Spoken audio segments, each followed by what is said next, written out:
भारतीय जनता पक्षाचं भारतीय जनता पार्टीचा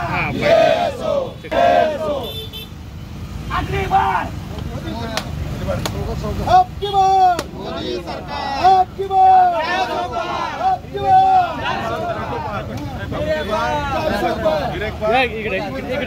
नितेश राणेंनी सरपंचांच्या बैठकीत सज्जड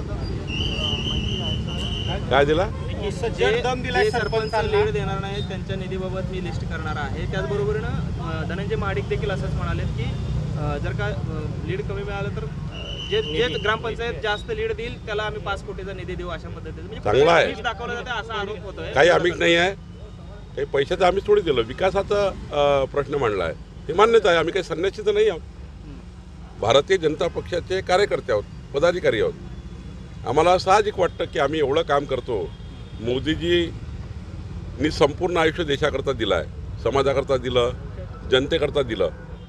साहजिक वाटतं की या गावात आम्हाला मतं मिळाले पाहिजे।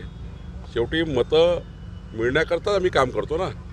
शेवटी लोकशाहीमध्ये हाच आमच्या सर्वांचा प्रॉफिट असतं की आम्ही जे काम करतो सकाळपासून संध्याकाळपर्यंत 4 मतं आम्हाला मिळावे, आणि त्यामुळे 4 मतं मिळाले पाहिजे याकरता केलेली भूमिका ही मान्यच आहे।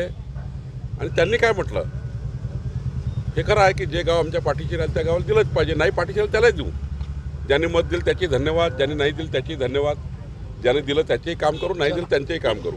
सीएम लायक नाही आहेत आणि गल्लीतले ते गुंड आहेत, त्या मोदींचाही विनाश होणार असं प्रकाश आंबेडकरांनी म्हटलेलं आहे। जेव्हा मोदीजींना असे नेते शिवाय येतात किंवा शिवीगाडी करतात, मोदींचे वडील काढतात, त्यांची आई काढतात किंवा गल्लीतला नेता म्हणतात, ते समजून जायचं की मोदीजी अबकी बार 400 पार होणार आहे। त्यामुळं पायाखालची वाळू घसरल्यावर असे त्या ठिकाणी स्टेटमेंट येत राहतात।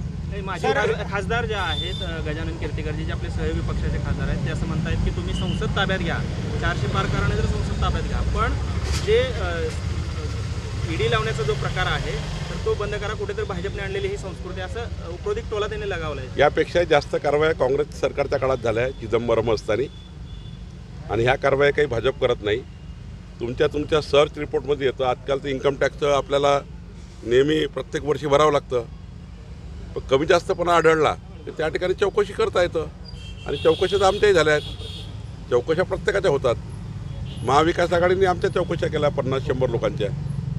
शेवटी सरकार हे याच्यामध्ये कोणी प्रधानमंत्री किंवा कोणी पक्ष इन्व्हॉल्व नसतो, त्यांच्या रोजच्या प्रॉफिटवरनं त्यांच्या जे काही आपण जे सरकारकडे हिशोब देतो मालमत्तेचा वगैरे त्या ठिकाणी दिसतं सरकारला, याला त्या यंत्रणाला, त्या यंत्रणा त्या दृष्टीने निर्णय करतात। एक असा प्रश्न आहे की भुजबळ साहेब काल म्हणालेत आणि प्रफुल्ल पटेल म्हणाले की शरद पवारांनी 2014ला NDA मध्ये येण्याचा प्रयत्न केलेला होता, काय नक्की ते आपण काय सांगा? मी त्याचा साक्षी नाही, त्यामुळं भुजबळ साहेब जे बोलले असतील त्यावेळेस त्यांना ते माहिती असेल म्हणून बोलले असतील। दुसऱ्या टप्प्यातील अर्ज भरण्यास सुरुवात झालेली आहे, मात्र सातारा, सिंधुदुर्ग आणि रत्नागिरीचा महायुतीचा तेढा अजून सुटलेला नाही। काही काळजी करू नका, अर्ध्या तासाची बैठक होईल आणि तिळा संपेल। सुप्रिया सुळे हे पवार घराचे आहेत आणि सुनेत्रा पवार हे बाहेरचे आहेत अशी शरद पवारनी टीका केलेली आहे, कसं बघताय? पवार साहेबांना ओरिजिनल आणि पवार साहेबांना असं या वयात बोलणं योग्य नाही।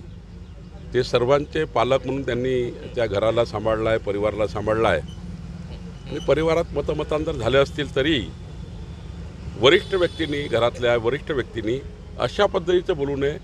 शेवटी मी त्यांना सल्ला देणं इतकं मी मोठा नाही आहे, पण जे काही संस्कार संस्कृती आहे महाराष्ट्राची आणि देशाची आहे किंवा पारिवारिक संस्कृती आपली आहे, त्या संस्कृतीमध्ये मोठ्या माणसांनी घरातल्या कुठल्याही लहान माणसाबद्दल थोडं आदरानेच बोललं पाहिजे असं मला वाटतं।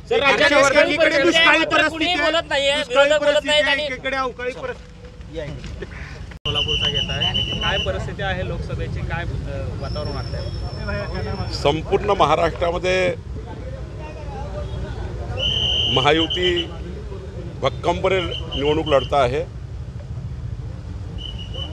मला विश्वास आहे की महाराष्ट्रातली जनता मोदीजींच्या विकसित भारताच्या संकल्पाला साथ देईल आणि 45+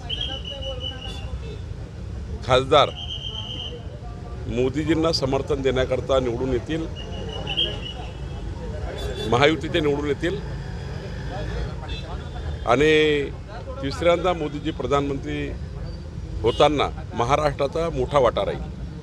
खरं तर आपण काल माढ्यामध्ये देखील होतात. माढा लोकसभा मतदारसंघामध्ये काल धैर्यशील मोहिते पाटलांनी पवारांची भेट घेतली आणि उमेदवारी जवळपास निश्चित आहे. याचा फटका आपल्याला बसेल का? आणि त्यांनी राजीनामा देखील आपल्याकडे सुपूर्द केलेला आहे धैर्यशील मोहिते पाटलांनी. त्यांचा राजीनामा मला आज मिळाला आहे. त्यांचा राजीनामा मी स्वीकारलेला आहे आणि आता आमची निवडणूक आम्ही लढणार आहोत. त्यामुळं त्यांनी त्यांचा निर्णय घ्यायचा. कोल्हापुरामध्ये त्यांचं बीजेपीचे लोक कमी पडले का? मोहिते पाटील एवढं सगळं देऊनही तुम्हाला सोडून गेलं. शेवटी त्यांचा निर्णय त्यांनी केला आहे. आमच्याकडनं आम्ही कुठेही कमी पडलो नाही. आमच्याकडनं त्यांची प्रतिष्ठा मान सन्मान नेहमीच उंच ठेवण्याचा आणि त्यांच्या पाठीशी राहण्याचा, त्यांची प्रतिष्ठा जी आहे ती प्रतिष्ठा जपण्याचा प्रयत्न आम्ही केला. पण त्यांना शेवटी मोदींच्या निवडणुकीमध्ये त्यांनी असं राजीनामा देणे वगैरे योग्य नव्हतं. पण त्यांनी निर्णय घेतला आहे. शेवटी जनता जी आहे ती मोदींच्या पाठीशी उभी आहे. रणजितसिंह मोहिते पाटलांचा देखील नाराजी आहे आणि म्हणजे नाराजी म्हणण्यापेक्षा ते देखील राजीनामा देणार त्यांच्या विधान परिषदेचा काय परिस्थिती त्या संदर्भातला काय आपल्याकडे? त्याबद्दलचं काही मला रणजितसिंह मोहिते पाटील बोलले नाही आहे. त्यांची भूमिका महायुतीच्या सोबत राहण्याची आहे आणि मला वाटतं ते महायुतीसोबत राहतील. पण पक्ष आपला विरोध करणार नाही का किंवा त्यांना त्या संदर्भातलं काही हे करणार का? रणजित सिंह मोहिते पाटील महायुतीसोबत राहतील असं मला वाटतं. पवारांनी कुठेतरी मोठा डाव टाकल्याचं बोललं जात आहे. कशा पद्धतीने बघताय माढा लोकसभा? याला काही डाव वगैरे म्हणत नाही. शेवटी आमच्याकडे खूप पक्षप्रवेश होतात. शेवटी प्रत्येकाचं मन आम्ही राखू शकत नाही. त्यामुळं आमच्याकडे एखादा माणूस तिकडे गेला याचा अर्थ असा नाही की खूप काही त्यांनी आमच्याकडे हजारो लोक रोज पक्षप्रवेश करत आहेत. त्यामुळं निवडणुकीच्या राजकारणात हे कमी जास्त होत राहतं. कोल्हापूरमध्ये संजय मंडलिकांनी शाहू महाराजांना दत्तक पुत्र म्हटलेलं आहे. हा कुठेतरी गादीचा अवमान नाही आहे का? नाही असं चर्चा आहे. संजय मंडलिक काय बोलले त्याचं उत्तर त्यांनीच दिलं पाहिजे किंवा एकनाथजी देतील. मला त्याबद्दलची माहिती नाही.